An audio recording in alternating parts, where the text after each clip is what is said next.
It only took 24 disastrous hours of ICE in airports before Donald Trump eventually gave up. And that is all he has been doing recently. Donald Trump is picking fights and then retreating as quickly as possible. The taco name was truly the best thing that we could have dubbed Donald Trump, and it has proven to be true time and time again. And the latest example comes with TSA funding, where Donald Trump said that he was going to hold it up, that he was going to block any bill, that he was going to personally prevent airports from running smoothly. And now that is no longer the case, because the shutdown government is driving Donald Trump crazy, as he really cannot stand to take on any more political problems. But it all begins with the truth of what has happened over the past weeks. It's where I want to start before we get into Donald Trump's wild Truth Social post last night, and him ultimately admitting defeat today. And that truth comes to us from Jessica Tarlov. I know 2 months that they... Oh yeah, well, I was, very openly happy that Tom Heyman was sent into Minneapolis. And that there was an acknowledgement, albeit quieter, on the part of the president, though Tom Heyman voiced it, that the way ICE was being run was unacceptable. And what Chrissy Nome and Stephen Miller and Greg Bovino were doing, was out of line. And there are dead Americans as a result. That's my point, though. All 3 of those people are gone. Why wouldn't the Democrats just say, let's claim victory to fight another day, instead of doing this to the TSA agents and the traveling public? The Senate Democrats have put forward 7 standalone bills to fund TSA. And there have been 10 bills that would have funded TSA, CISA, Coast Guard, and FEMA. There was a discharge petition in the House. The Democrats brought forward last week that the Republicans refused to sign on to, and saying that Donald Trump is the one who gave an off-ramp. John Thune went to him this weekend and said, "We have a deal on this. I want this." I saw Ted Cruz is enthusiastic about it, and I know Ted Cruz loves to get an airport open in case he has somewhere to go. But they were offering him saying, "We can get ICE funding done through reconciliation. We just need 51 votes for that. We have the numbers. We can reopen the airports the way that you need them to be. Can fund FEMA, CISA, Coast Guard, etc." And Donald Trump said, "No, I want the Save America Act," which you acknowledged last week, Dana, is not going to get passed. John Thune says it's not going to get passed. And it's not. Yeah, but that's not what Democrats are trying to right now. They're saying, you want to fund it? Just fund it. There are bills on the floor to be able to do that. Republicans are refusing to do it. And the Save America Act is not a voter ID bill. It is a citizenship bill. The American public knows that if you said you can show any ID when you show up to vote, people would go for that. If you say that you need to register with your passport or your birth certificate, that is not going to happen. And I've said it before, it's going to disadvantage Republican voters than Democratic voters. And none of them are illegal, in case you are going there, Jesse. And this is the true story of TSA funding. This was never a both sides. This was never, oh man, Congress is just not doing its job. The government should be ashamed. No, it's Republicans. For people who pretend to be so macho and tough and manly, they really are victims constantly, aren't they? Oh, we can't pass anything. The Democrats won't let us. Except for the fact that we've suggested again and again and again that you should just fund TSA. But of course, that wouldn't allow Donald Trump to then carry out his mass voter suppression, which is what he was begging for. Still hoping that he could persuade Democrats somehow into writing another blank check to ICE, with this post right here. Trump wrote on Truth Social at 2 a.m., "Democrats are desperate to keep illegals, no matter how bad or dangerous they may be, in the country. They want them to vote. That's why we are fighting so hard to neutralize ICE. We will fight them all the way and win. Fighting hard to neutralize ICE." I think that's a great idea. I think that's exactly what we should do. Go farther than neutralize. Let's abolish. But what Donald Trump is upset about in that post is that he has not yet and will not see his voter suppression bill, a proof of citizenship bill in the form of the SAVE Act, get passed. And he has held America hostage in an attempt to do so. And he thought he could send his goons to airports and Democrats would, just cave right away. Which I don't think is the most, irrational thinking in the world. Democrats do tend to cave, but no, it just made things worse for him. Donald Trump's own personal thugs showed up at the airport and showed everyone waiting in line. This is the problem. It is with Donald Trump.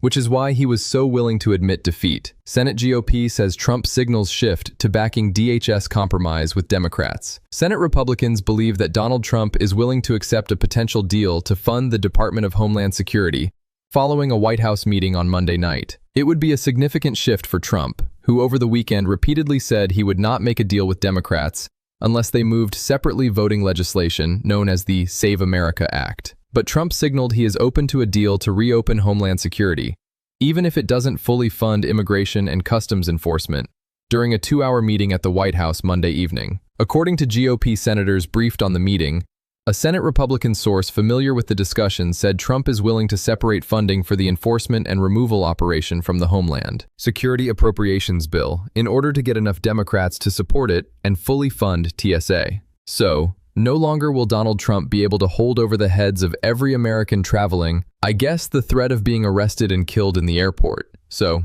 that's a nice touch. But what Donald Trump has done is ensured that everyone who was traveling yesterday, and anyone paying attention to the news, knows who is responsible, and has been responsible for these massive delays. It was Donald Trump. And this also comes at a time in which airlines are preparing to cancel flights based on the spiking price of oil that doesn't look like it's going to be dropping anytime soon. Because our president is an idiot who has already got us into a war that he has said cannot achieve the strategic objectives that it set out to in the first place. What a shock that is. What a shock. The shitto, illegitimate, unnecessary, illegal war isn't going to be a slam dunk. That we're not going to get out of it with a bunch of wins.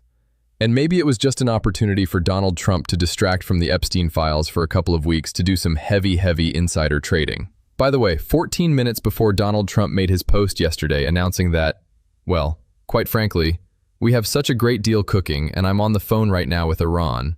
I'm talking to, I believe it's Mr. Iran. It's Mr. Iran. And then, of course, that was proven to be false. But 14 minutes before that news came out, some random person bought $1.44 billion in S&P 500 futures and sold $192 million in oil futures, knowing that the market was going to spike and the price of oil was going to drop with Donald Trump's news that everything was fine. Now, of course, everything wasn't fine, but that doesn't matter. That's not the point. The point is insider trading. The point is gaming the system. So, has Donald Trump accomplished that strategic objective, I should say? Yeah. Making his rich buddies richer? Of course he has. Is Netanyahu happy? Oh, of course he is. He's displaced 1 million people from southern Lebanon. And Israel is continuing to strike Iran, even with Donald Trump retreating. I talked about it this morning. Netanyahu said, "Oh, Donald Trump wants a peace deal. I don't care. I'm still in charge. I still get to pee the president, so I'm going to bomb Iran." There will be no peace, because what Donald Trump is saying with his fake peace deal post is, at least he thinks that if he retracts a little bit and retreats a little bit, there might be a possibility for things to settle, for the Strait of Horror moves to be opened without having to call in allies that aren't going to come to our defense. And of course, that's not happening, because Donald Trump has ruined all of our relationships. Way to go, man. But Netanyahu says no to that. He says no. He says he's not even going to give Donald Trump the opportunity. He's going to drag us in further. Israel started this war. Israel forced us into this war. Israel will keep us into this war. Israel will extend this war. Because Donald Trump is that weak. Donald Trump is that weak. Retreat after retreat. Collapse after collapse. Everybody can see it on the global stage. Everybody can see it how weak Donald Trump is. So why wouldn't you take advantage of him? And why would you come to his defense? And that leaves us more so than just with Iran in a very scary place. If the rest of the world is taking stock, and Trump used to always say this about Biden, everything he said about Biden and Kamala Harris and Barack Obama was complete projection. He said, "Oh, the world sees how weak Joe Biden is. World sees how weak Joe Biden is. Oh, we're gonna see more war break out. The world really sees how weak Donald Trump is. Let's be real about that one thing. Donald Trump can't get our allies to come help him. Come help him lower global costs. Of course, because it's Donald Trump's fault and he flip-flops every day, so why would you get behind him? But the world chooses his retreat. I think Lawrence O'Donnell did a great job both breaking it down, but also mocking Donald Trump's retreat right here. And so Donald Trump enters the 4th week of his war, the most expensive war in the history of the world, as lost as he was in the first week. And when asked today who would control the crucial Strait of Hormuz shipping lanes in his imagined negotiation with Iran, Donald Trump actually said, me and the Ayatollah. Quote, me and the Ayatollah. And with that, no stupider thing has ever been said about the outcome of a war by a president of the United States. Donald Trump knows that Wall Street has a phrase for his retreats on tariffs and now on war. Wall Street calls it taco. Trump always chickens out. And mindful of the reputation he has earned on Wall Street for chickening out on his own threats, including his threat to commit a war crime of bombing of Iran 2 days ago, which he retreated from today, bombing civilian targets. When Donald Trump was describing his imagined negotiations with Iran to reporters this morning, he said, quote, they called, I didn't call, they called, end quote. Such is the goofy insecurity of the man who knows he stands accused of always chickening out. They called, I didn't call, they called, his exact words. Before he became Donald Trump's pet, Senator Lindsey Graham had this thought about the person Mitch McConnell called this despicable human being. And you know how you make America great again? Tell Donald Trump to go to hell. Donald Trump and Lindsey Graham are not Americans, okay? They were. Or they work for Israel. I'm tired of pretending that that's not the case. Too much of our government just works for Israel. Also tired of that being the case. And I think the only way we fix a lot of this is making sure that that parasitic relationship ends. And anyone who supports it, I think we know why. And they do not have what it takes to be in elected office. That's where I want to end. We're going to keep on calling them out. If you want to support that, as always, you can hit that subscribe button, leave a like on this video. If you stuck around to the end, drop a blue heart in the comments. Keep on fighting, y'all. Don't let them silence you. Until next time, I'll see you.